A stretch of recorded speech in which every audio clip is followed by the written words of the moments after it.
제가 2003년 11월 말인가 12월 초에 우리나라로 귀국한 바로 그날 경영교회 금요밤 기도에 참석했는데, 그것이 제게는 경영교회 후임 목사로서의 첫 예배 출석이었습니다. 물론 저는 우선 순서를 맡은 것은 아니었기 때문에 기도회가 열리고 있던 제2성전의 제일 뒤쪽 벽에 붙은 의자에 앉아 있었습니다. 근데 기도회 도중에 한 서너 살쯤 돼 보이는 여자아이가 제 앞을 왔다 갔다 하면서 저를 힐끗힐끗 살펴보는 것이었습니다. 그래서 저는 그 아이와 눈이 마주치게 될 때마다 살짝 미소를 지으면서 인사하는데, 나중에는 손을 가볍게 흔들어 주기까지 했습니다. 그런 특이한 조우가 몇 차례 반복될 때마다 그 아이는 처음의 경계심을 차츰 풀면서 제 앞을 지나치는 간격이 점점 더 줄어들기 시작했습니다. 그러다가 그 아이가 갑자기 제 곁으로 다가오더니 자기가 먹고 있던 식빵 조각을 튀겨서 만든 간식 2개를 다짜고짜 제 손에 쥐어주는 것이 아니겠습니까? 저는 그 식빵 조각에 그 아이의 침이 꽤 많이 묻어 있다는 사실을 잘 알고 있었지만 그 순수한 선의를 도저히 거절할 길이 없었습니다. 결국 저는 경영교회 제2대 담임 목사가 되어서 첫 성찬식을 집례하기 한참 전에 먼저 경영교회 한 유치부 어린이한테서 떡을 받아 먹는 참 아이러니한 처지가 되었습니다. 나중에 알게 된 사실이었지만 제게 침 묻은 식빵 조각을 주었던 그 여자아이는 부인순 권사님의 따님으로서 지금 우리 경양교회 대학부의 sep시운동으로 의젓하게 성장한 이한나 양이었습니다. 그 사건이 제가 경양교회 부임한 후 제일 처음으로 받았던 환영 행사가 된 셈이었는데, 저는 그날 밤 이한나 어린이한테서 받았던 것과 똑같은 사랑을 지난 20년 내내 경양의 모든 성도를 통해 정말 분에 넘치도록 받으면서 제2대 담임 목사로 섬겨왔습니다. 오늘 본문에 보면 가다라는 동사가 문단마다 몇 차례씩 어떤 부분에서는 매구절 사용되고 있습니다. 이 가다라는 말은 사도 바울 자신과 또 함께 동료하는 전도자들이 섬기고 있는 복음사역의 여정을 가리키는 표현입니다. 사도 바울은 그런 전도자의 행보에 대하여 고린도 교회 교인들이 어떻게 공감하고 협력해 주어야 마땅한지를 명하고 있습니다.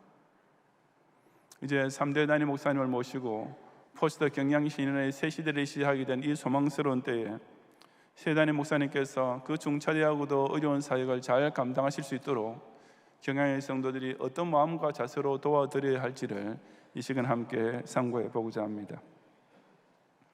첫째, 교인은 목사가 추진하는 선한 일을 위한 헌금의 후원자가 되어야 합니다. 1절부터 4절까지 함께 봉독하겠습니다. 성도를 위하는 연보에 관하여는 내가 갈라디아 교회들에게 명한 것 같이 너희도 그렇게 하라. 매주 첫날에 너희 각 사람이 수입에 따라 모아두어서 내가 갈 때 연보를 하지 않게 하라. 내가 이를 때 너희가 인정한 사람에게 편지를 주어 너희의 은혜를 예루살렘으로 가지고 가게 하리니 만일 나도 가는 것이 합당하면 그들이 나와 함께 가리라. 아멘. 성도를 위하는 연보란 당시 이방 지역에 있던 초대교회들이 예루살렘 교회의 가난한 성도를 위해 드렸던 특별 헌금을 가리킵니다. 당시 예루살렘 교회 교인들은 기근과 박해 등이 겹쳐서 물질적으로 몹시 어려운 형편에 처해 있었습니다. 사도 바울은 그 예루살렘 교회를 위하여 갈라디아 교회들에게 명한 것 같이 너희도 그렇게 하라는 말대로 고린도 교회뿐 아니라 헬라 지역과 소아시아 지역 전체의 모든 교회에 특별 헌금을 지시했습니다. 매주 첫날이란 안식 후 첫날을 가리키며 이는 초대교회의 정기 예배가 안식일에서 주일로 옮겨지고 있었음을 보여줍니다.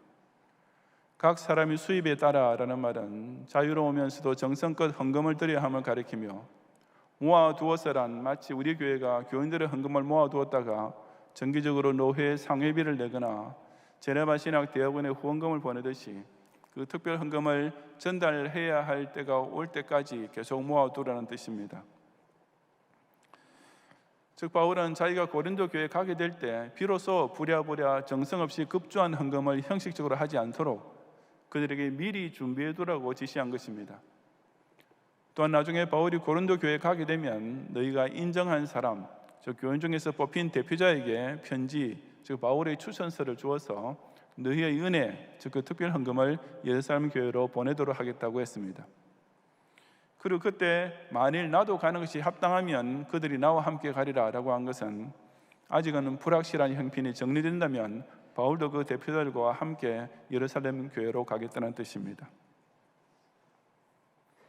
당시 예루살렘 교회는 사도 바울의 이방 지역 사역에 대해 의구심을 갖는 자들이 있었으며, 유대교 출신 신자 중에는 이방인 출신 신자에 대하여 고압적인 자세를 취하는 자도 많았습니다.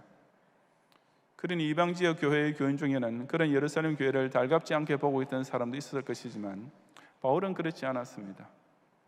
예루살렘 교회는 어디까지나 예수 그리스도의 복음을 널리 전파하기 시작한 진원지였고, 모든 이방 지역 초대 교회의 모교회였으며, 또한 예루살렘 총회가 모였던 곳이기도 했습니다. 사도 바울은 그런 예루살렘 교회를 어디까지나 존중하면서 이방 지역의 교회들이 예루살렘 교회와의 관계를 결코 등한시하지 않도록 지도했던 것입니다. 그 예루살렘 교회를 돕는 선한 일이 계획된 것은 예루살렘 교회에서 요청하거나 총회 이름으로 무슨 공문서라도 한 장 보내와서 시작된 일이 아니라 순전히 사도 바울의 판단에서 비롯되었습니다. 즉, 그 헌금을 모아서 보내는 일은 그에 동참한 모든 교인이 시작할 때부터 마칠 때까지 그저 사도 바울 한 사람을 전적으로 신뢰함으로써 이루어졌다고 해도 과언이 아니었습니다. 그처럼 고린도 교회를 비롯한 이방 지역 교회들은 예루살렘 교회에 대한 그 어떤 사사로운 감정 같은 것은 깨끗이 덮어버리고, 오직 사도 바울이 교회들에게 명하는 지시를 따라 기독 신자로서 마땅히 해야 할 선한 일에 모두 힘을 모았던 것이었습니다. 제가 미국에 있을 때 어느 한인교회 장로가 우리나라의 대형 교회에서는 선교비가 목사의 개인 돈처럼 쓰이고 있다라고, 저 목사가 선교비라는 명목으로 자기 멋대로 교회 재정을 지출하고 있다라고 비판하는 말을 들은 적이 있습니다. 하지만 그런 일이 교주가 재정 출납까지 혼자 다 하는 이단 교회에서는 가능하겠지만, 정상적인 재직회가 구성된 교회에서는 어림도 없고, 특히 대형 교회일수록 재정 출납 절차는 더욱 철저합니다. 그런데도 어떻게 장로란 사람이 큰 교회의 목사님까지에게 더 많은 세계 선교 사역을 후원하는 목사님들을 마치 교회 헌금을 떼먹는 사기꾼처럼 함부로 비난할 수 있다는 말입니까? 적어도 경량교회 교인들은 절대로 그래서는 안 됩니다. 목사는 자기 뜻을 관철하거나 사적 욕심을 채우기 위해 목회하는 사람이 아니라 어찌하면 주님이 기뻐하실까라는 생각만 가지고 교인들을 그 선한 일을 위해 힘을 모으도록 이끌어가기 위해 불철주야 노심초사하는 하나님의 종입니다. 그러니 다른 사람은 몰라도 교인만이라도 목사의 이런 진심을 믿고 따라 주어야 하지 않겠습니까? 아무리 훌륭한 장로라 해도 무슨 특별 헌금을 해야 하겠다는 생각을 목사보다 먼저 하거나 당회에서 먼저 동의하는 장로는 없습니다. 특히 다른 교회를 위하는 연보나 초교파적인 구제 헌금 같은 밖으로 보내는 특별 헌금은 예외가 없이 목사가 제일 먼저 당회에 내놓기 마련입니다. 왜냐하면 목사는 항상 내가 어떻게 하면 하나님을 기쁘시게 할까만 생각하고 계획하며 행동하는 사람이기 때문입니다. 경영교회 담임 목사가 오직 하나님 뜻을 따라 선한 일을 섬기기 위해 연보에 관하여 명할 때마다 최고의 정성과 힘을 다해 기꺼이 후원하는 성도가 되시기 바랍니다. 둘째로, 교인은 목사의 목회사에게 힘을 대주는 우군이 되어야 합니다. 5절부터 9절까지 함께 봉독하겠습니다. 내가 마게도냐를 지날 터이니 마게도냐를 지난 후에 너희에게 가서 혹 너희와 함께 머물며 겨울을 지낼 듯도 하니, 이는 너희가 나를 내가 갈 곳으로 보내주게 하려 함이라. 이제는 지나는 길에 너희 보기를 원하지 아니하노니, 이는 만일 주께서 허락하시면 얼마 동안 너희와 함께 머물기를 바람이라. 내가 오순절까지 에베소에 머물려 하면 내게 광대하고 유효한 문이 열렸으나 대적하는 자가 많음이라. 아멘. 마게도냐를 지난 후에 너희에게 가서 혹 너희와 함께 머물며 라는 말은 사도 바울이 이미 시작하고 있었던 전도 여행의 남은 여정을 설명해 주는 것입니다. 예루살렘에 가는 제3차 전도 여행의 원래 계획은 마게도냐를 가는 길에 고린도를 거쳐가는 것이었지만, 그는 이제는 지나는 길에 너희 보기를 원하지 아니하노니라고 그 계획을 바꾸고 있었습니다. 그 대신에 바울은 얼마 동안 너희와 함께 머물기를 바라는, 저 마게도냐를 먼저 방문한 후 고린도에서 겨울을 나고 예루살렘으로 떠나고자 하는 마음이 있었습니다. 그러나 이러한 계획은 어디까지나 만일 주께서 허락하시면 이라는 단서가 붙어 있었습니다. 혹 겨울을 지낼 듯도 하니 라는 표현 또한 아직까지는 이 계획이 확정되지는 않았음을 보여줍니다. 그리고 실제로 이 계획은 나중에 다시 바뀌게 됩니다. 후에 사도 바울은 에베소를 떠나 바로 마게도냐로 갔다가 고린도는 거치지 않고 그냥 소아시아 쪽으로 돌아와서 그대로 예루살렘으로 직행하게 됩니다. 그 이유는 나중에 고린도후서 1장 23절에서 밝히듯이 고린도 교회 방문이 고린도 교회 교인들에게 오히려 덕이 안 될 것으로 바울이 판단했기 때문이었습니다. 하지만 적어도 이 고린도 전서를 쓰고 있을 당시에는 만일 사정만 허락된다면 고린도 교회에서 머물 뜻이 바울에게 있었던 것입니다. 내가 오순절까지 에베소에 머물려 하면 이라는 말대로 바울은 3차 전도 여행 중 에베소 교회에 이례적으로 3년이나 머물렀는데 그 사역이 끝날 무렵에 이 고린도 전서를 쓰고 있었습니다. 그러면서 그가 에베소에 좀 더 오래 체류했던 것이 내게 광대하고 유효한 문이 열렸기 때문이라고 해명했는데, 이 말은 지금 이 에베소에서 내가 복음 사역을 효과적으로 할 수 있는 좋은 기회가 활짝 열렸다라는 뜻입니다. 사실상 그 에베소의 사역은 대적하는 자가 많아 어려운 것이기도 했지만 바울은 그 호기를 놓칠 수가 없었기 때문에 적어도 오순절까지는 머물러 있어야 하겠다고 스스로 결정하고 있었습니다. 이처럼 사도 바울은 오로지 내가 어떻게 하면 이 지역 교회를 부흥시킬 수 있을까라는 것과 하나님께서 다음에는 나를 어디로 보내셔서 일하게 하실까라는 사명감에만 전적으로 사로잡혀 있었습니다. 사도 바울은 고린도 교회 교인들에게 이런 자신의 전도여행 계획을 알려주면서 이는 너희가 나를 내가 갈 곳으로 보내주게 하려 함이라 라고 했습니다.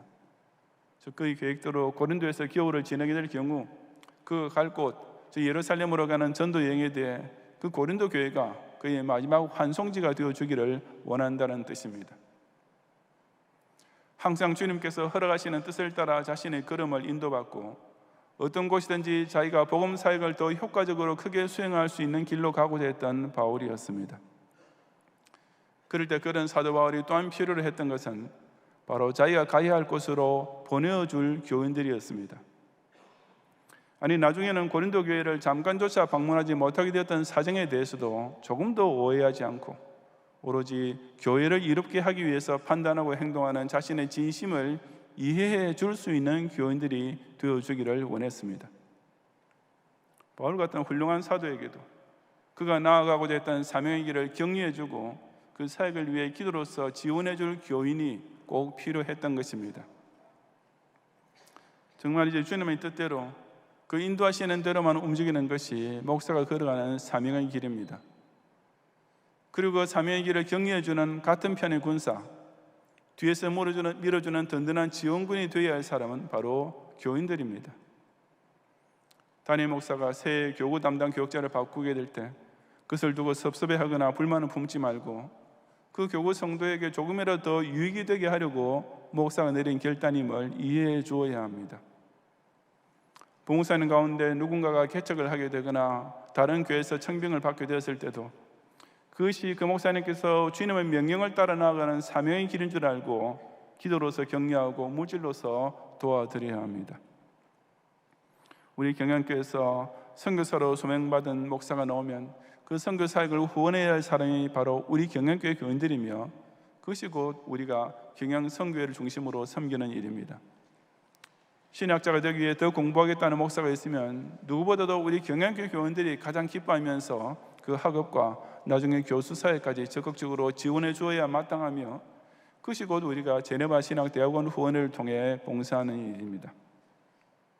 주일학교 어린이나 SFC 운동원이 앞으로 목사가 되겠다고 소원하면 바로 경양교회 교인들이 그 별림을 지금부터 열렬히 격려하고 힘껏 밀어주어야 마땅하며 그것이 우리가 별들학교 후원회를 통해 앞으로 더욱 힘을 모아야 할 일인 것입니다.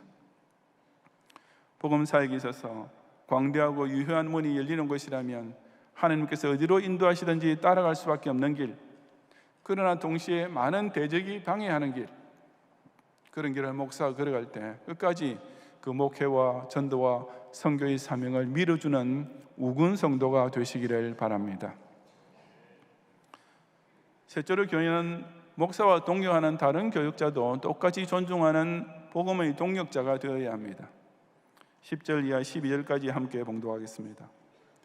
디모데가 이르거든 너희는 조심하여 그로 두려움이 없이 너희 가운데 있게 하라.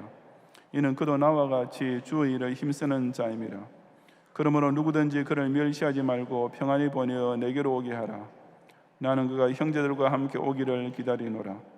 형제 아볼로에 대하여는 그에게 형제들과 함께 너희에게 가라고 내가 많이 권하였으되 지금은 갈 뜻이 전혀 없으나 기회가 있으면 가리라. 아멘. 바울은 자기가 고린도 교회에 방문하기 전에 후배 목사인 디모데를 먼저 보냈습니다. 그러나 디모데의 성품이 매우 온화했기 때문에 혹 고린도 교회 교인들이 그를 무례하게 맞이하지 않을까 염려가 되었습니다.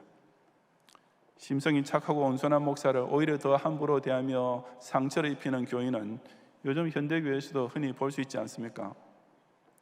그래서 사도 바울은 너희는 조심하여 그로 두려움 없이 너희 가운데 있게 하라고 고린도 교회 교인들에게 특별 당부를 했습니다. 그리고 또한 누구든지 그를 멸시하지 말고 평안히 보내어 내게로 오게 하라고 사도 바울이 덧붙였는데, 이것은 디모데의 나이가 연소하다고 해서 고린도 교회 교인들이 그를 조금이라도 얕보거나 만만하게 보아서는 안 될 것을 경고한 말입니다. 고린도 교회 교인들이 디모데를 당연히 그처럼 조심하여 예우해야 할 이유를 가리켜서 바울은 이는 그도 나와 같이 주의 일을 힘쓰는 자임이라 라고 했습니다. 사도 바울은 디모데가 비록 어리고 또 자기처럼 사도는 아니라 할지라도 자신과 함께 복음사에게 동역하고 있는 목회자라는 그 이유 하나만으로도 고린도 교회 교인들이 그를 극진히 존중하여 맞이해야만 한다고 가르쳤던 것입니다. 이어서 바울은 형제 아볼로에 대하여는 그에게 형제들과 함께 너희에게 가라고 내가 많이 권하였으되라고 또 한 명의 동역자를 언급합니다. 이 아볼로는 고린도전서 1장에 나오는 대로 고린도 교회 내의 팝을 형성해 본의 아니게 휩쓸리게 되었던 목회자 중 하나였습니다. 그는 바울이 고린도전서를 쓰고 있을 당시 아가야 지방, 즉 그리스의 다른 어떤 도시에서 사역하고 있었던 것으로 보입니다. 어쩌면 고린도 교회 교인들은 이 아볼로가 다시 자기네 교회로 돌아와 주기를 바울에게 요청하고 있었는지도 모릅니다. 혹은 아볼로가 고린도 교회를 방문하는 것이 고린도 교회 내의 문제 해결에 도움이 될 것이라고 판단하고 바울 자신이 개인적으로 그에게 고린도 교회 방문을 권했을 수도 있습니다. 어느 쪽이든지 간에 아볼로는 그런 종용을 거절했습니다. 본문에 지금은 갈 뜻이 전혀 없으나 기회가 있으면 가리라 라고 바울이 해명하는 것을 보아서 아마 아볼로는 자기가 그 시점에 고린도 교회에 가는 것이 유익하지 못하다고 판단했던 것 같습니다. 어쨌든 사도 바울은 고린도 교회 교인들이 자기뿐 아니라 자기의 동역 전도자인 디모데나 아볼로에 대해서도 그 어떤 신뢰를 범하거나 오해 없이 똑같이 존경과 신뢰로서 대해줄 것을 명하고 있는 것입니다.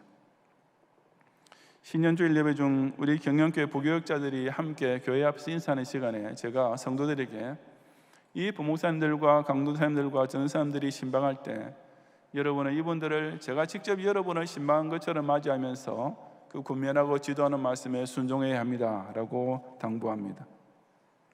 왜냐하면 경영교회 부교역자들은 바로 경영교회 담임 목사가 여러분에게 파송하여 여러분을 대신 가르치고 축복하게 하는 담임 목사의 분신이나 같기 때문입니다. 마찬가지로 교인들은 자기 교회 담임 목사와 교제하고 협력하는 다른 목사님들에 대해서도 똑같이 신뢰하고 존경해야 합니다. 우리 제신로의 산하의 다른 목사님들, 특히 약한 개척 교회를 섬기고 계시는 목사님들을 여러분은 자칫 하대하지 않도록 각별히 조심하면서 여러분이 경영교회 담임 목사님을 존중하는 것과 똑같이 존중해야 합니다. 몇 년, 어떤 때는 몇십 년 만에 한 번 겨우 고국을 방문하는 선교사님을 대할 때 비록 얼굴이 낯설고 이름조차 잘 모른다 할지라도 그럴수록 더욱 그 선교사님을 무심코로도 무시하지 말고 그 짧은 귀국 기간만이라도 평안히 지내고 크게 재충전하실 수 있도록 극진히 모셔야 합니다.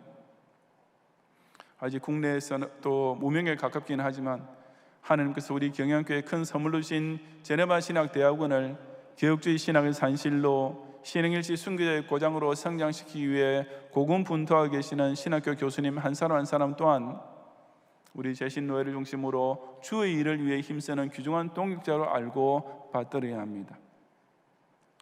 정말 자기 교회 담임 목사를 귀히 여기고 존경하고 있다면 그 목사님이 가까이 교제하고 함께 협력하는 다른 목사님들도 그와 똑같이 존중하고 대접함으로써 진정한 복음의 동역자로 함께 충성하는 성도가 되시기를 바랍니다. 성도 여러분, 교인도 목사를 잘 만나야 하지만 목사도 교인을 잘 만나야 한다라는 말이 있습니다. 교인의 목사를 잘 만나야 신앙생활의 은혜를 누리고 복을 받을 수 있는 것은 두말할 필요 없지만 목사 역시 마찬가지입니다. 제 아무리 훌륭한 목사라도 훌륭한 교인들을 만나지 못하면 그 사역에 아무 힘을 얻지 못하게 되고 결국 자신의 소명과 사역에 대해 완전히 낙심할 수도 있습니다. 그러니 훌륭한 목사가 좋은 교인을 만든다는 말도 맞지만 또한 훌륭한 교인들이 좋은 목사를 만들 수 있다는 말도 역시 성립되며 결국 목사와 교인은 같은 배를 탄 사이인 것입니다. 밴드 오브 브라더즈는 제2차 세계대전 중 연합군의 노르망디 상륙작전부터 시작하여 베를린 점령 때까지 그야말로 수많은 혁혁한 전공을 세웠던 미 제101 공수사단 제506 연대 소속의 이지 중대의 실화를 바탕으로 제작된 영화입니다. 그 10회 시리즈 영화의 제일 마지막 장면에 이지 중대의 중대장을 역임했고 나중에 연대 참모까지 되었던 딕 윈터스 소령이 직접 나와서 엔딩 인터뷰를 했는데 거기에 이런 장면이 나옵니다. 어느 날 윈터스 소령의 어린 손녀딸이 그에게 이런 질문을 했습니다. Grandpa, were you a hero in the war? 할아버지는 전쟁 영웅이었어요? 그 소녀딸은 아마 자기 할아버지가 과거에 유명한 전쟁 영웅이었다는 사실을 누군가에게서 들었던 것 같습니다. 그때 윈터스 소령은 이렇게 대답합니다. No, but I served in the company of heroes. 아니야, 난 그저 영웅들이 있는 중대에서 복무했을 뿐이란다. 윈터스 소령은 진짜 전쟁 영웅은 미군의 최고 훈장 중 하나인 은성무공 훈장까지 받았던 자기가 아니라 바로 이지 중대에서 자신의 지휘를 따라 함께 싸웠던 모든 부사관과 병사들이었다고 자기 손녀딸 앞에서 회상했던 것입니다. 지금 저희 심정이 그와 똑같습니다. 언젠가 제게도 손자나 손녀가 생겨서 할아버지는 훌륭한 목사님이었어 라고 물어볼지도 모릅니다. 그런 날이 오면 저 역시 아니야, 나는 훌륭한 목사 근처에도 못 갔어. 하지만 그 대신 정말 훌륭한 장로님들과 훌륭한 성도님들이 있는 경양교회에서 목회했단다 라고 대답할 것입니다. 경양교회 10년 사역을 통해 내수를 많이 열매는 거의 없고 그도 여러 차례 어려운 시험을 통과하면서도 교회를 간신히 이만큼 수성해낸 것이 전부이지만 그 역시 이처럼 참으로 연약하고 부족한 목사를 시마다 때마다 따뜻하게 격려하고 전심전력을 다해 지원해 주신 정말 훌륭한 장로들과 훌륭한 성도님들 덕분일 뿐이기 때문입니다. 목사를 따른다는 것이 그저 설교 시간에만 아멘하고 고개 끄덕이는 것으로 끝나는 것은 절대 아닙니다. 훌륭한 교인은 가르치는 장로가 선포하는 말씀을 심령으로 받아들일 뿐 아니라 신행일치의 충성으로 순종함으로써 진정 목사가 하나님 뜻을 따라 나아가려 하는 길로 보내어주는 든든한 후원자요, 믿음직한 우군이요, 생사를 같이 하는 동역자가 될 수 있습니다. 이제 곧 시작되는 경양의 새 시대에 담임 목사님께서 추진하는 선한 일을 위해 힘을 다하여 헌금하고 담임 목사님께서 계획하는 모든 사역을 적극적으로 지지하며 또한 담임 목사님과 동료하는 제신로의 산의 모든 목사님과 선교사님과 신학교 교수님까지 성심성의껏 존중하고 대접함으로써 단연코 지난 50년보다 갑절이나 더 복스럽고 영광스러운 경양교회의 미래를 꼭 함께 누리는 성도가 되시기를 주님의 이름으로 축원합니다. 아멘. 기도하겠습니다.